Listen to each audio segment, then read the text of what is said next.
Well, good morning, everyone. Today is October the 5th. My name is MightyStream, and I'm going to do your spiritual principle a day in a meditation for you.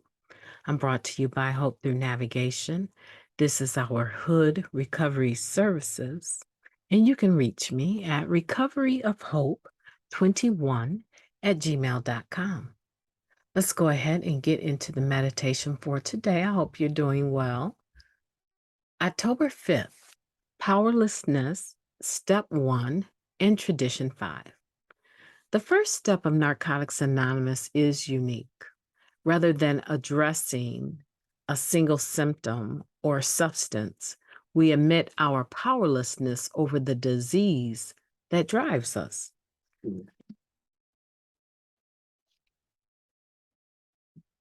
Guiding Principle Tradition 5 for members. Depending on who's telling the story, our first step's focus on the disease was either A, a stroke of genius, B, tremendous good luck, C, the work of a higher power, or D, all of the above. Our founding members knew that identifying a specific drug as the object of our powerlessness wouldn't work for this motley crew. They were intent on creating a place for all drug addicts where all of us could find identification. If refraining from naming a substance had been their only concern, our first step might have just stated that we're powerless over drugs. Instead, step 1 points to the disease of addiction as our problem. Powerlessness over the disease gives our first step lasting relevance. Our focus on addiction instead of an apparent symptom makes step 1 as relatable before we detox as it is when we have decades clean.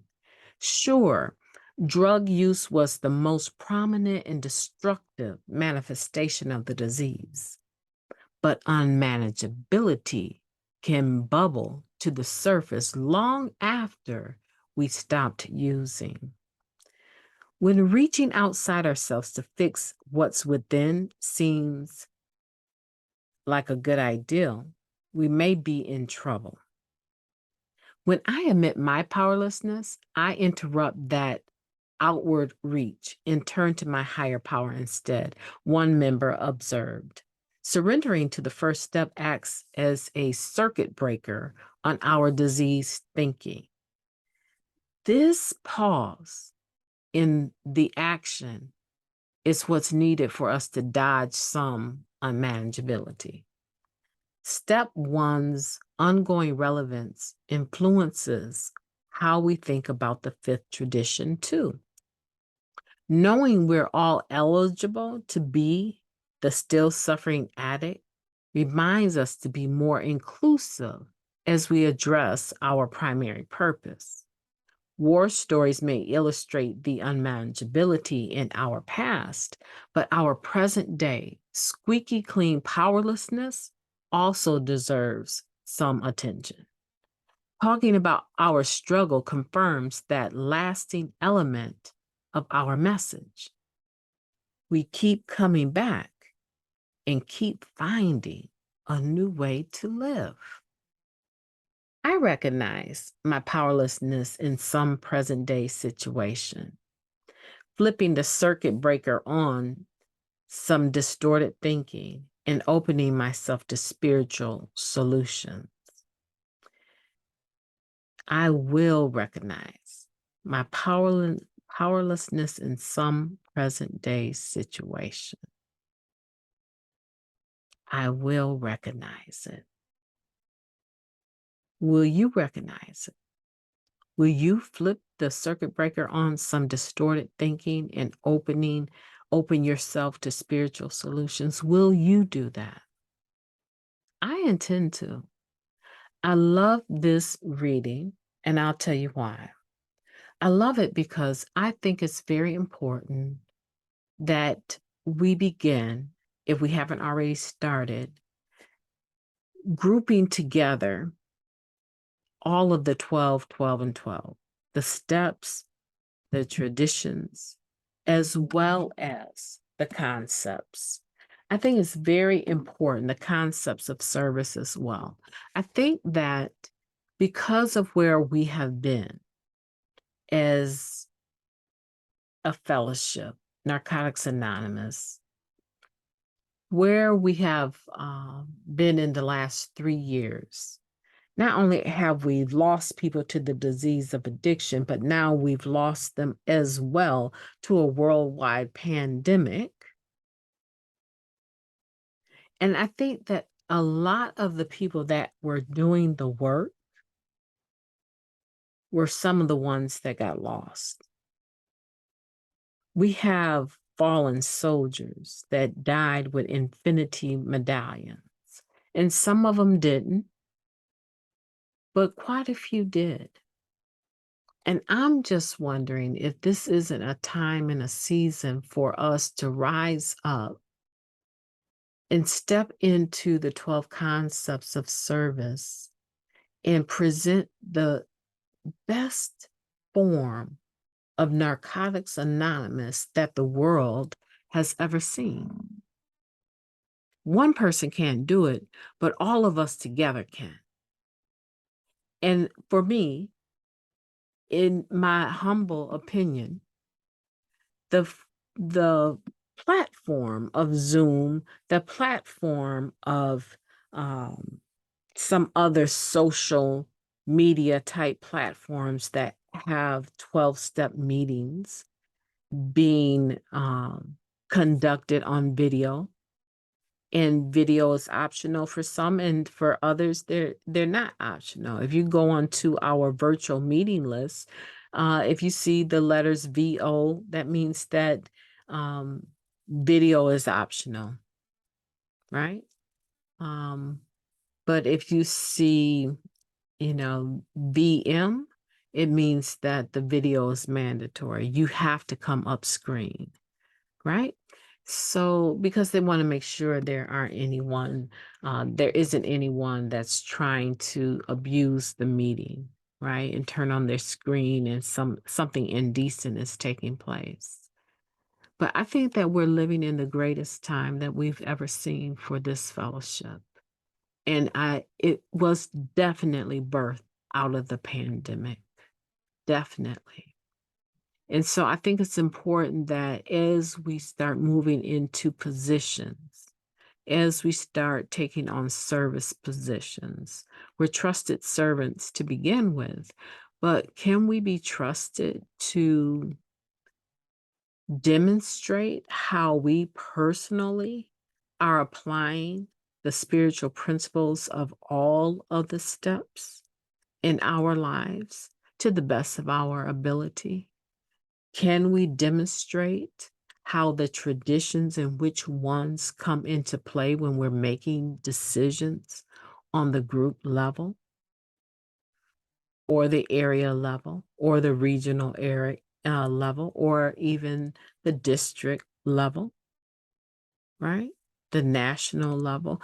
Can we be trusted to do that, right? Because the only requirement for membership is a desire to stop using. And so how do we make Narcotics Anonymous accessible to everyone? Well, think about it. What is the one thing that pretty much everyone has? They have a telephone. They have a telephone. They don't even call them telephones anymore, right? They have a mobile phone. They have a cell phone. And a lot of these platforms that we conduct our NA meetings on, we still have to pay the price for the subscription to be able to use the platform. But not only that, people can just call in from a landline and be a part of the meeting and listen. They don't have to necessarily even have a cell phone. I think that's a wonderful way to conclude this because all of a sudden I'm just filled with gratitude, and I hope that you are too. It's not for everyone, virtual meetings, but pretty much anyone that wants it can get it. And they can get it pretty much at any time of the day. You can suddenly now travel the whole world and get to know people from all over the world just by using Wi-Fi or internet. It's amazing how small the world has become in such a little time through something like that pandemic, COVID-19. And for that, I'm grateful. I'm very grateful today to understand that I'm not just looking at one drug. I'm not just looking at alcohol. I'm not looking at Percocet. I'm not looking at Valium. I'm not looking at marijuana. I'm not looking just at crack. I am not looking at meth like that. I'm not looking at heroin and methadone. I'm not looking at any of those substances and saying that is my problem. And how much wisdom and foresight did our predecessors actually have to have for them to understand that if they said that we were powerless over drugs, that we would begin to separate over which drug? And you still get people that want to. But here's the thing. In Narcotics Anonymous, it's all inclusive. You get in where you fit in, but here it's all inclusive. And I personally, I think there's probably a couple of these other anonymous fellowships I would qualify for, but I really haven't seen the need to go anywhere else.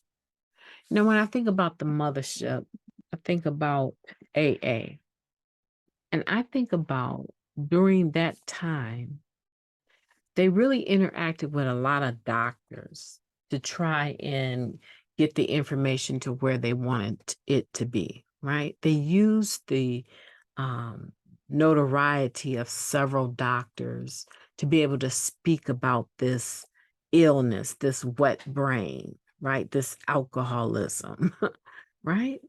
And at that time, people like ourselves that were using other substances were being put away in asylums, in sort of like large prisons, just for those dope fiends, those addicts, right?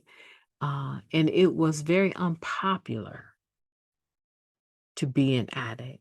If they saw too, if you get the book called Miracles Happen, you can find it on the website of na.org. If you do your research and you read that book, you will find that there were only a couple of places that you could go if you were an addict, if you were using something other than alcohol. And they really focused on the substance. And if there were two people that were known addicts fellowshipping with each other, automatically you could be thrown into jail. Do you see how far we've come? Yeah, truly. We don't want to knock the mother ship at all. Because of it, we are where we are today, and they are our predecessors. We want to be very clear about that. We're very grateful. But here in Narcotics Anonymous, this is a place where everyone with the disease, the dis-ease, the disease of addiction can come. Can you do me a favor? Today, if you have not been making your understanding of that known, that this is about the disease of addiction and how we recover from it, because anyone, like this reading says, anyone can tell the story of the horrors of addiction, but can you tell the story about the recovery piece, the positive side, how you got clean and stayed clean? Can you also share that you found out that it was not about the heroin? It was about some thinking that you had. It was about some other stuff that was going on with you. And you used the steps and the spiritual principles of those steps and the traditions to come up out of that hole. And then you got to the point in your 12th step, or even before, where you were able to actually serve others in this fellowship. Could you do me that favor today? Share the good stuff. Be more ready to share the good stuff.